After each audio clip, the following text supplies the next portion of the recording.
Hey, it's Chronologically Gaming, the only channel that's perpetually retro because we're playing every video game in order of release. We've done it! We played every video game starting all the way back in September 1971, and we played everything that was released in November 1982, and then we just started to play the games that were released sometime in November 1982. And after tonight, we will have played every video game up to November 1982, so say goodbye.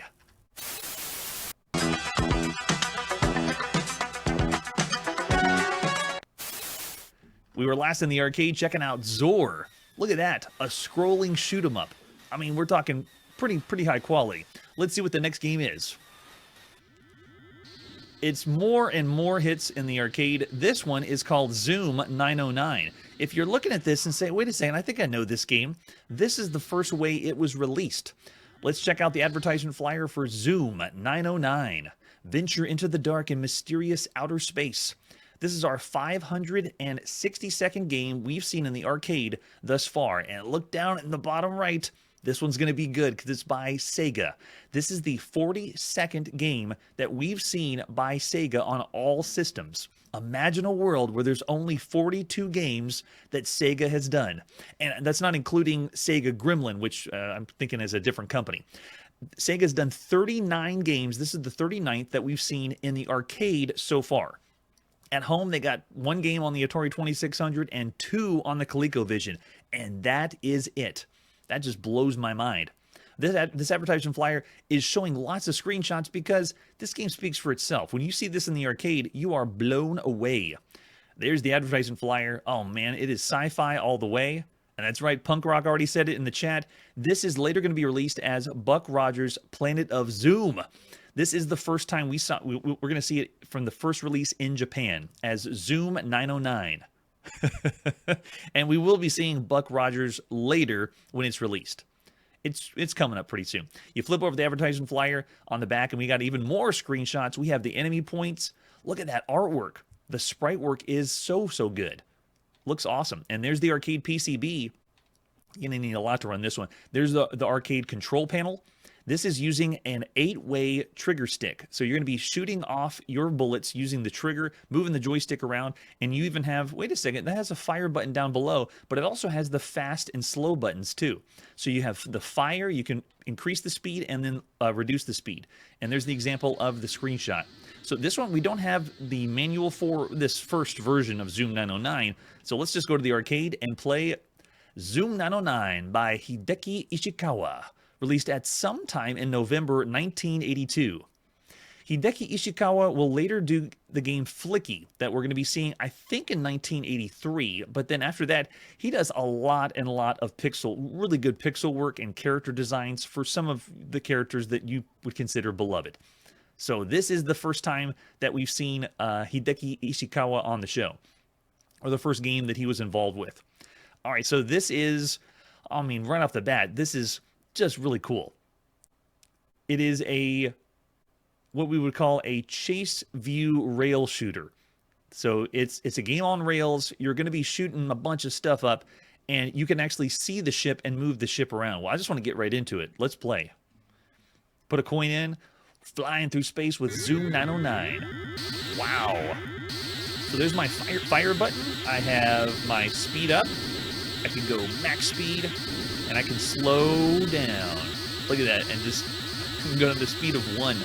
Now it looks like we're telling everyone to pass on the interstellar highway.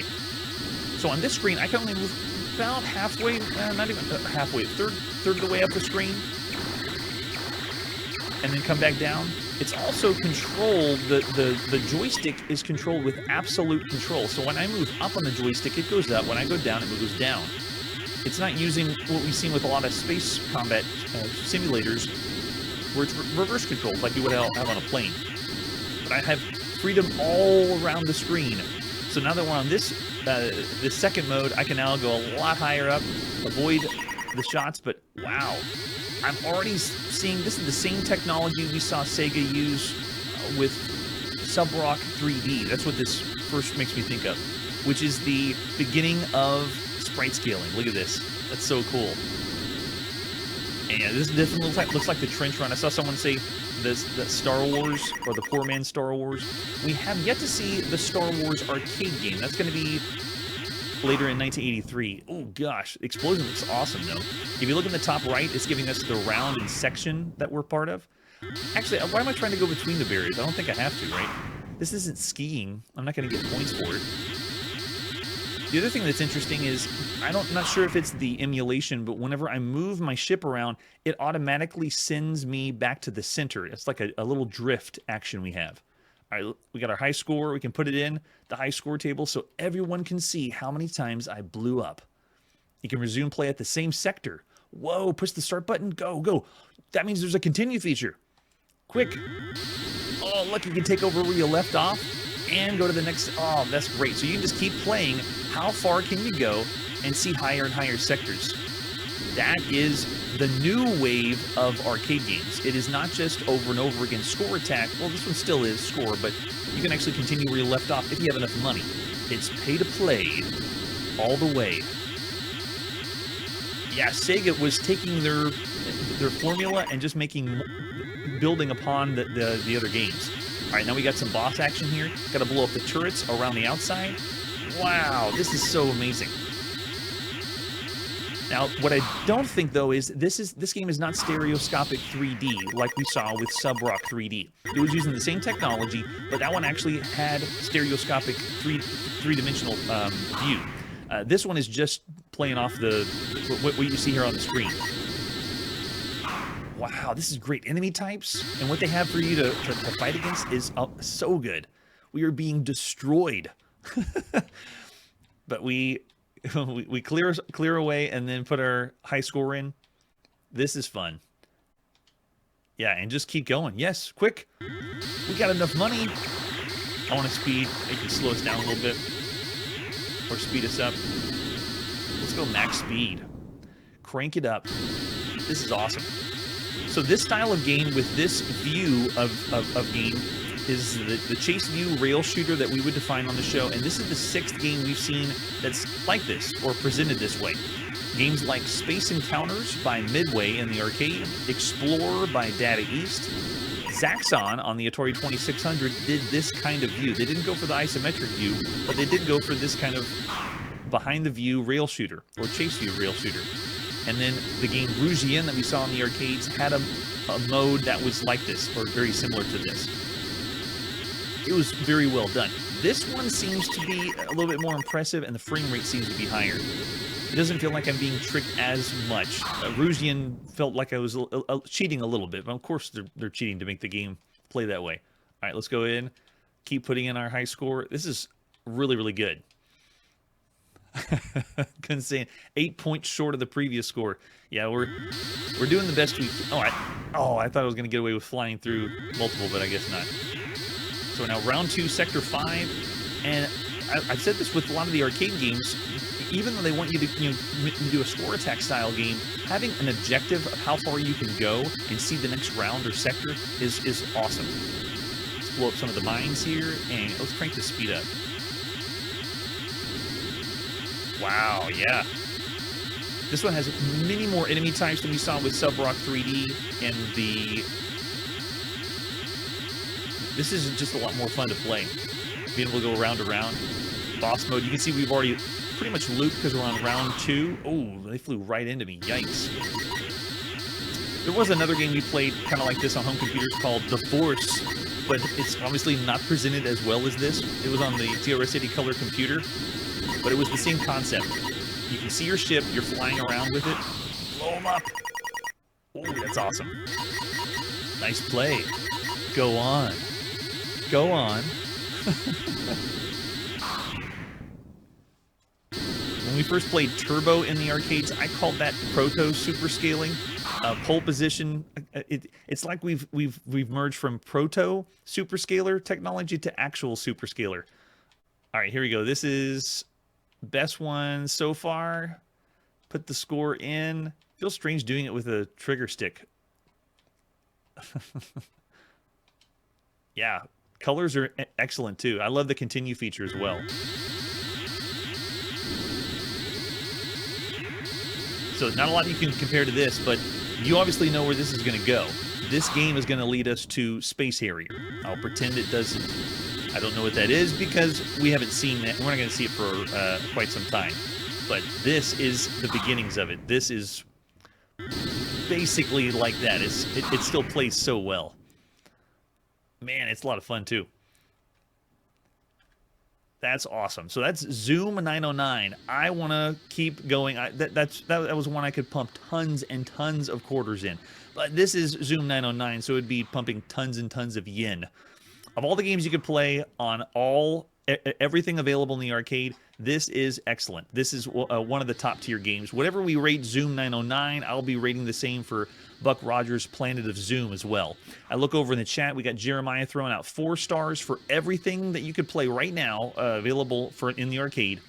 And James is saying 4.5. Punk Rock saying 4.5 or 5. Yeah, MTissy saying 4. I want to say higher than 4 stars. Couldn't say in 4.5. I only saw 1.5 so far up to this point, which would be the best or top tier. This is pretty good. I gave Pole Position 5 when we got it. That one is a different kind of concept. Yeah. Oh, that'd be a really fun time if it was first time playing it too. Yeah, I don't know if I can go as high as 5. It's not something as iconic as Pole Position or the kind of scalar technology we've seen. Subrock 3D also had the stereoscopic 3D. So I'm wanting to say about 4.5 stars for everything you could play right now in the arcade. It is still one of the best games right now in the arcade. All right, after that, let's see what our next game is. I guess we can only go downhill from here. Let's go to the United Kingdom and play on the Sinclair ZX Spectrum. This is Zzyzzyxx Poker. And that is not the box. That is the magazine. Because I'm going to have to change the date for this one. This is the April magazine of computer and video games. Originally appeared as a type-in game in the April issue that's right here. So this video game may be another contender for one of the very first games you ever played on the ZX Spectrum.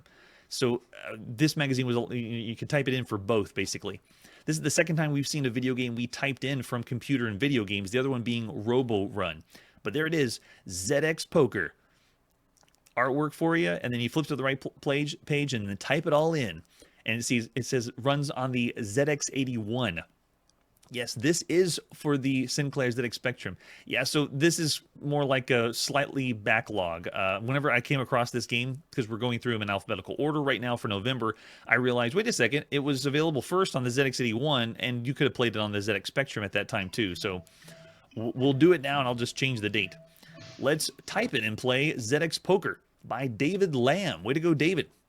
Released at some time in April 1982. We're like covering all our bases here. All right, so this is poker. Oh gosh. They're actually doing it only in text. We have 5 cards, and we have to read out every single card. A 3 of clubs, diamonds. We got 2 spades. Okay, bet now. We got a maximum of 10. Enter the number of cards you want to change. I'll change 1 and 2. Give me more spades. Oh, I didn't get spades. And then, so you play against the computer. The computer shows their hand. And is there no... Oh, I guess we did draw. So we did draw poker, but what in the world? Yeah, I wasn't expecting text adventure for this. They're changing 4 cards. I don't think we didn't even have anything. They won with an ace high. Oh my gosh.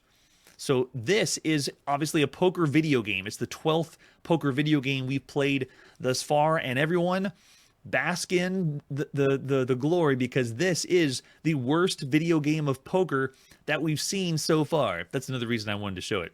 Of course, it was type in, so it's not as fair for all the games you could play, but that's it. It is draw poker only against the computer, and it's all in text. There is no graphics of cards, even though we've seen graphics of cards on plenty of home consoles right now. So I don't know if you had fun with it or not, but I'm sure if you wanted to play a game of poker, you might find some enjoyment. But for all the games you could play across all home computers around this time, this is around the 1-star range. James is saying 1 star too. Yes, a pair should beat high card, Jeremiah. I'm with you there. Yeah, I should have folded too.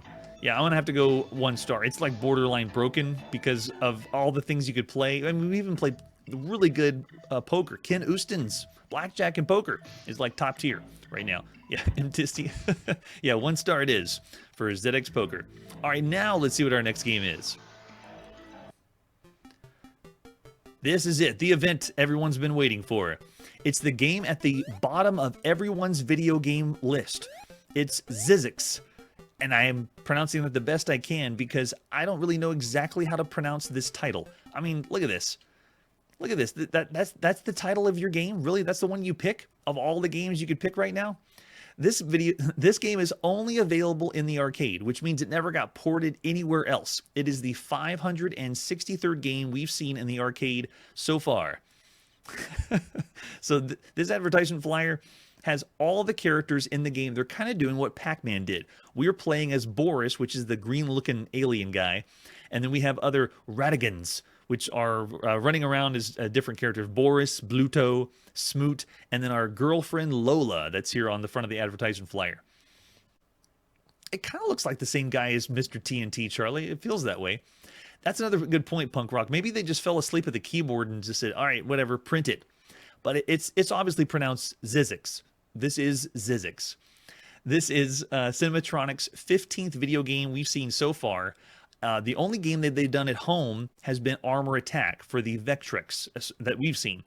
Everything else has been in the arcades with really good games like Embargo, Ripoff, Star Castle, Boxing Bugs, and War of the Worlds, just to name a few. So what are you doing, Cinematronics? What is this? Are they trying to do something cutesy like Pac-Man? Well, you flip it over the back and they have the gameplay, really, really tiny on the advertisement flyer, but this was made for operators of arcade establishments or someone that wanted to buy the whole thing. It has different features for the operator and then play features. Maximize your profits by buying whatever you want to pronounce this game. And James says this game feels British. It was everywhere. At least I saw worldwide release. Cinematronics put all their stuff out everywhere. There's the example of the arcade cabinet for Zzyzzyxx. Zzyzzyxx. I'll just pronounce it differently every single time I say it. They're really making a cartoony style game, at least on the outside. And there's the arcade PCB for Zzyzzyxx. And the control panel is pretty simple. All we have is a 2-way vertical joystick and then 1 button to make a brick. Really, really simplistic idea. Yeah, that's all we have for controls. Oh, double Z. There we go. Zzyzzyxx. Zzyzzyxx. There's the arcade marquee for Zzyzzyxx. Be careful. Can't put too many X's in there. And there's the example of the screenshot. Another game in the arcade, we don't really have the manual or operator's manual. We did have the advertisement flyer, and they did explain the game. So if we flip it over, it says that players will feel as they move Zzyzzyxx up and down horizontal rows, alternating moving bricks to gather presents that will satisfy his love, Lola, whose affection is not easily captured. They don't show you how to pronounce the game here. I really thought they would. Yeah, it only says, it just has the name, but they don't have a pronunciation for it. And intelligent as the ratifiers may be, ratifers may be, there's 2 defense Zzyzzyxx can use to outsmart the destructive creatures. He can brick himself within a brick that he sees with a ratifer coming and move into a space where there's a gold helmet. Yeah, so they don't really have a story, but they have a breakdown of the gameplay over on that side. Well, that's helpful. And this game is also known as Bricks, which I bet they changed the name afterwards because, you know, no one could pronounce what in the world this was. But we're not going to play the Bricks version. That's a little bit later. B-R-I-X. We're going to go to the arcade and play Zzyzzyxx. This is by Advanced Microcomputer Systems, released at some time in November 1982. There we go. Oh, look, they're introducing all the characters with some quality public domain music.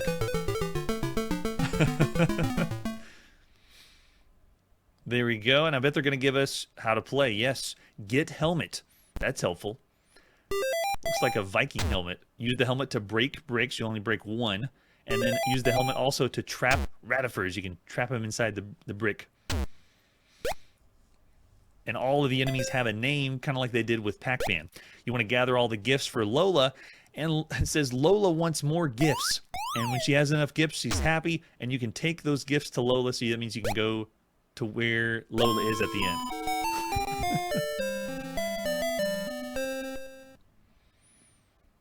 And Charlie says that in the bottom left corner, Lola looks pretty cute. Well, I guess everyone has their own personal taste. Oh, by the way, this right here on the bottom right, there's where we are. That's us, Boris. He looks less like a Boris, in my opinion. But he looks like a jaunty, fun fellow. I know, you probably have lots of questions about the game, but hopefully I explained as much as I can so we can actually play this. Advanced Microcomputer Systems, this is the first time that we've seen this company. Next year, this is the company that will do Dragon's Lair. So they went from this and eventually make Dragon's Lair. I don't know how that works. All right, let's go ahead and put a coin in. And let's go. I'm at the bottom of the screen. It is vertical orientation. Let's pick up some gifts for Lola. Oh, I missed the lollipop, but what you need to do is make your way to get all the gifts. If you just sit here in this spot, you'll wrap around. Oh, but if one of the ratifers gets you, then you lose a life. It's very simplistic with the two-way joystick. Oh, one gift? That's all she needed? I need to get out of here. I'll cleverly make my way to the top and get away from all these ratifers. There you go. And if you make it to the top, then you're in love. Our character kind of looks like Crazy Otto, which was the prototype or the hacked version of Pac-Man that they designed before they did Miss Pac-Man, CCE. And he kind of looks like that. All right, let's pick up more gifts. Oh, more than a flower. All right, you just needed 2, so I got the present. All right, we're looking good. We'll get one more present, and oh, he got us right before. Very quaint game. In fact, this makes me feel like it could have been released earlier because it's such a simple idea and concept, but there is video games we've seen that play like this, but we haven't seen them in the arcades.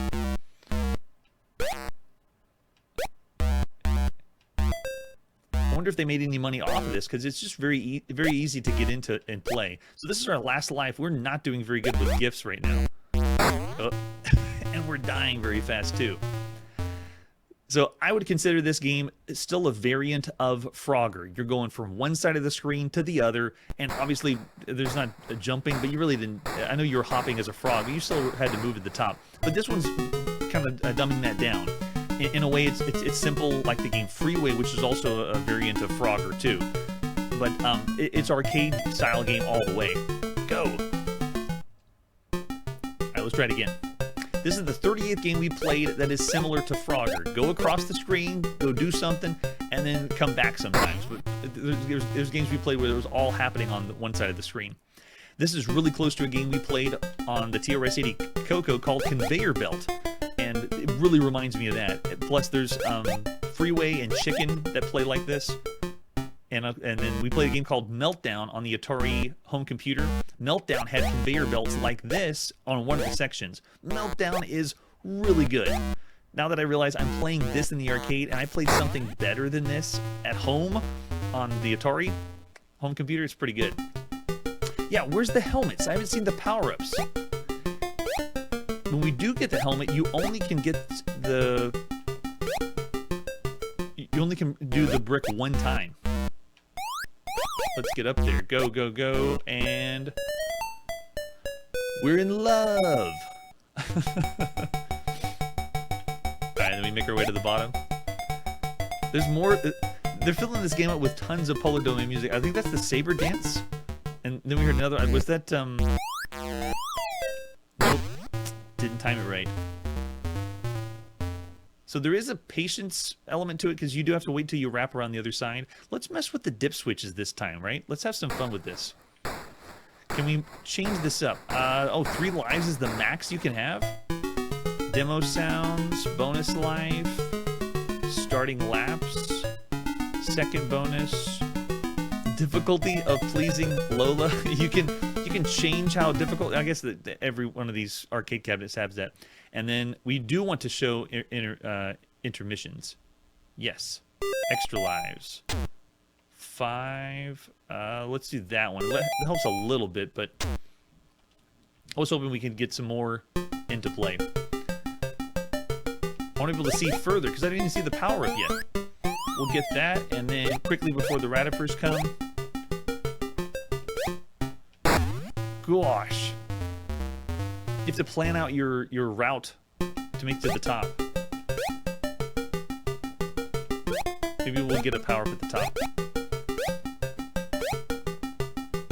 It might be, because this isn't a very popular company that's making this game, at least right now. Go, go, go. And then round 1 complete. Let's see if we can go there, there. I got a little bit of iframes when you first start out to help you. But then now we got to be more cautious of the other enemies. I also don't know if the Radifers do like have different AI for things. Yeah, I don't know if one's going a certain direction or if they have anything smart, but they don't have that much movement. Quickly get up there. But I do know I'm not having as much fun as I would if I was playing Donkey Kong, man. Donkey Kong's so much fun. This does feel like it should have been a game released 81 or maybe even 79. Not that old, but it just feels like it's, or maybe it's something that should have been done on a computer rather than in the arcade.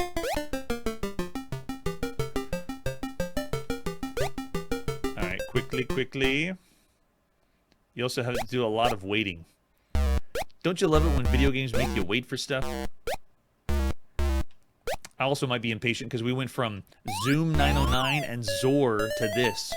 If we were all in an arcade that had every arcade cabinet at this time, you wouldn't. I don't think you'd have the patience to play Zzyzzyxx. You wouldn't have the patience to pronounce it either. All right, there we go. So, if I had anything good to say, it's that it feels more like a golden age or classic arcade game, where it's something, you know, you would need to figure out the best strategy to keep playing. Also notice there's no continue feature. You can't just keep going and see other boards or grids. But where in the world's the power-ups? Where's the helmet? Do I gotta hang around a lot longer to get the helmet? It's not showing up. So I'm already getting some ratings being thrown out. We got Paul saying 2.5 to 3 stars of all the games you could play in the arcade right now, November 1982. Would it be funny if this game was the very first game released in November 1982? Because I don't really know when it was released, but the first arcade cabinet was put in production November 1st, 1982, with this title. All right, we did it, but now we got to make our way all the way down to the bottom. And then we got a 2.5 from Jeremiah in the chat. Mostly average around, yeah, that's around average. Did anyone say bad? Has anyone said the bad range, which is our 2-star range? Mostly everyone's around the 3-star range.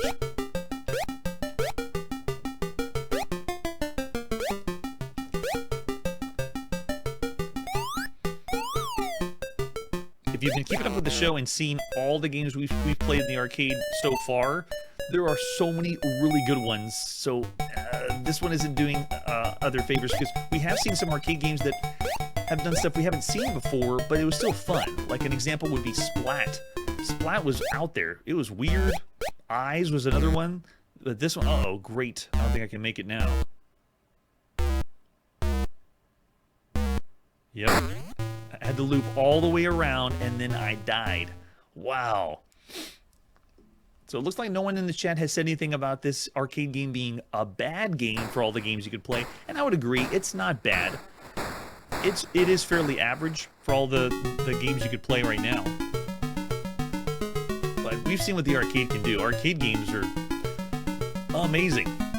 I was actually thinking more, maybe 3.5 stars, but it really should have been something that we saw on home computers. And it's just really crazy seeing it from the company that's going to eventually do Dragon's Lair next year. Yeah, where was that power-up? What in the world are they talking about? Well, I want to try, let's try one more time. Maybe we got to go to further levels. Or I'm just really bad at Zzyzzyxx. Zzyzzyxx. Zzyzzyxx.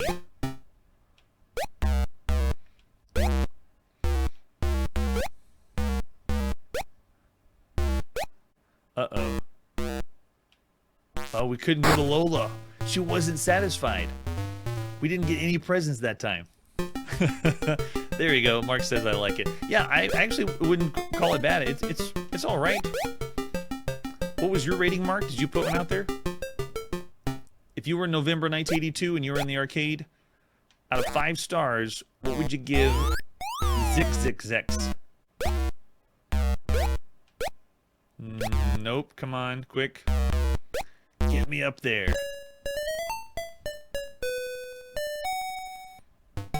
When we played Conveyor Belt on the TRS-80 color computer, which this is heavily feels almost the same kind of game. This one is a lot more polished than that. Let's see if we can do this. And the presentation's really good. I'm also surprised we're not seeing the cutscenes. Oh, there's a helmet. Quick, get it. So you can hide yourself in, and I think you can only do it for 1 brick, right? Oh, no, you can do more. You can. Yes. The power-up. Oh, Lola's still waiting. I gotta go find more gifts. Okay, that's pretty cool.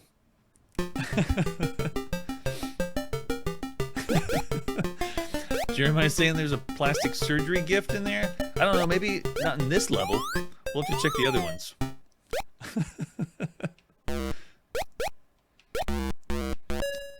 And what do you mean? I think Lola looks great the way she is now. She doesn't need to change anything.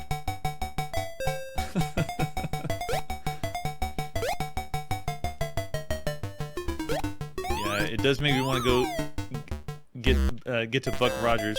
Stat. Another one. Gosh, yeah, you got to think ahead for it. But yeah, you'd get a handle on the game pretty good.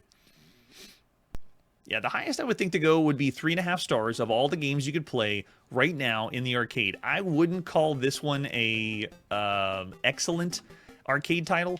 I'd still say fairly average for everything you could play up to this point. Most people say it looks like Mark went to 3.5 stars, so I'd still say it's pretty average for everything you see up to this point. Yeah, this could have been really good if it was console or on home computer, but in the arcade, there's just too much competition. Zzyzzyxx, we'll see you later. Or Bricks, we could also just call it Bricks, which was the re-release. Alright, that's where we got to put our video game playing on pause. Thanks again for joining me playing every single video game, and this was the end of November 1982. That was the very last game. I guess we threw one in for April 1982 just because, you know, we can. We're still trying to play every single game, making no game left behind. And so next time on Chronologically Gaming, it will be the first games of December 1982. We'll have adventure, simulation, and go to the arcade and be Bond. Super Bond. That's it for today, and like I always say, if Lola wants to be with you for the gifts, then it's time to ditch Lola. Hey everybody, thanks for checking out the channel and joining me on my quest to play every single video game in order of release. We'll be streaming live every weekday at 9 p.m. Central, so join us and let us know if we missed any games along the way.